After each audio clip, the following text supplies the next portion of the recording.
Hi, welcome to Threads FlossTube number 95. Thank you so much for joining me today.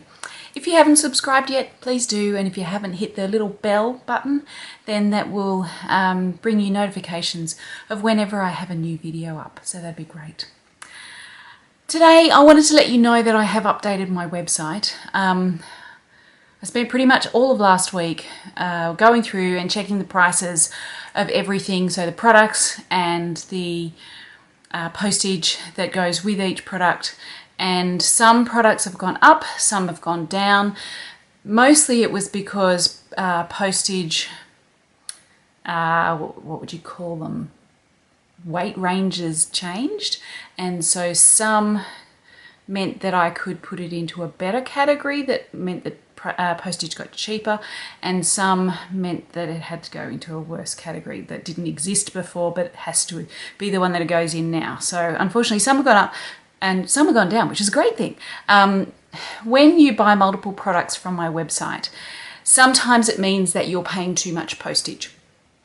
So if you were to buy a copy of each of these books, you would be paying postage on each, and it depends on whether putting the two together pushes them up into the next weight bracket, whether you're paying too much, or it might be right that you have to pay the two because that's the way it works, that it pushes it up. If it turns out that what you're paying is way too much, then I will always refund that. I don't want you to be paying too much. So sometimes, particularly when people order from overseas and they order maybe 6 things that are big things all together, there's often a really large refund that you are owed, and I always go and do that before I send off your package. So if you find that it looks like you're going to be paying too much postage, then just contact me and say, I want to buy these things. Can you tell me what the postage for it will actually be? And if you want, I can send you a PayPal invoice for the exact amount so that you don't have to pay too much and then I refund it. But you're paying the right amount in the first place. So you're very welcome to do that.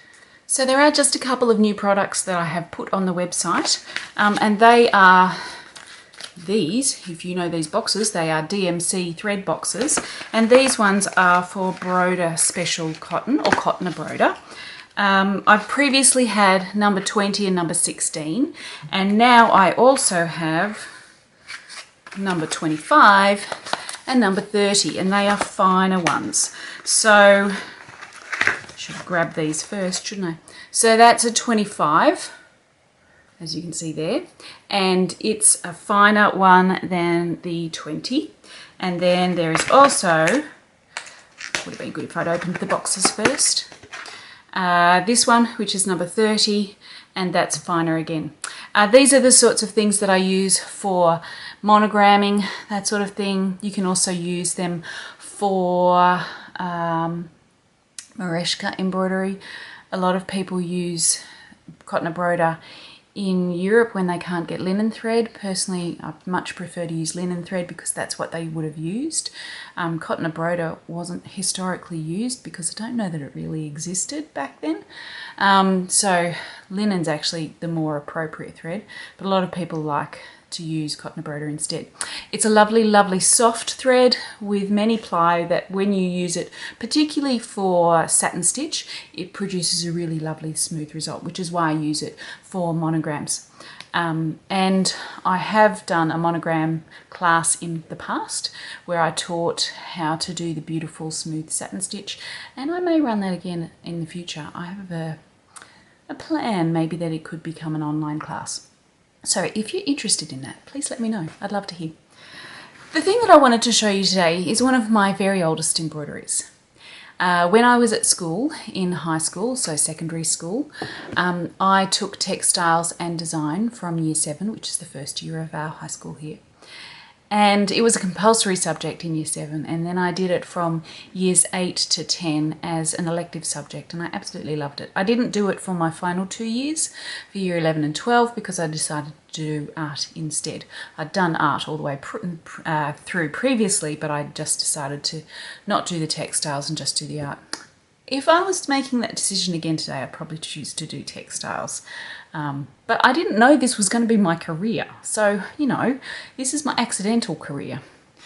So in year 7 we had to do a piece of embroidery. It was to be on a cushion and we had to choose our own design and work it. And so what I did was this. Now there is so much about this that I would probably do differently today, but it was a great starting point. So this is a wattle. So wattle is, or acacia, is the national floral emblem of Australia, and there's a particular one, I think it's acacia pycnantha or something or other, which I think this is the one. And it's got these long leaves. Often they've got very different leaves, and these have got little round puff ball flowers. And it's one of my favourite Australian flowers. They're just gorgeous, and I actually love the way they smell too. It's not a normal floral smell. I would describe it as a dry smell, which sounds probably quite weird, but I like the smell.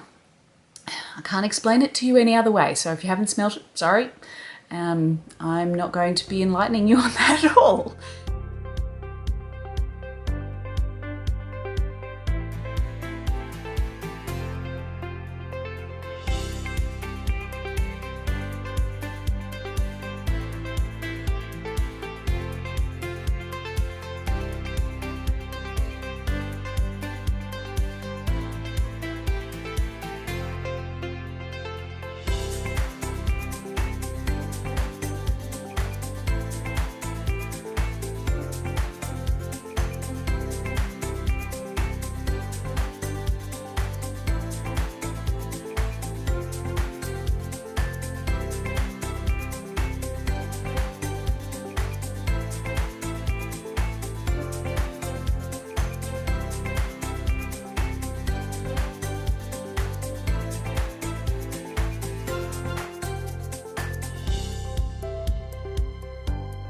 So the way I worked this was based on actually a cross-stitch design, and I don't know why I based it on a cross-stitch design, possibly because it gave me the colours to use, and that as a beginner was a good way for me to start.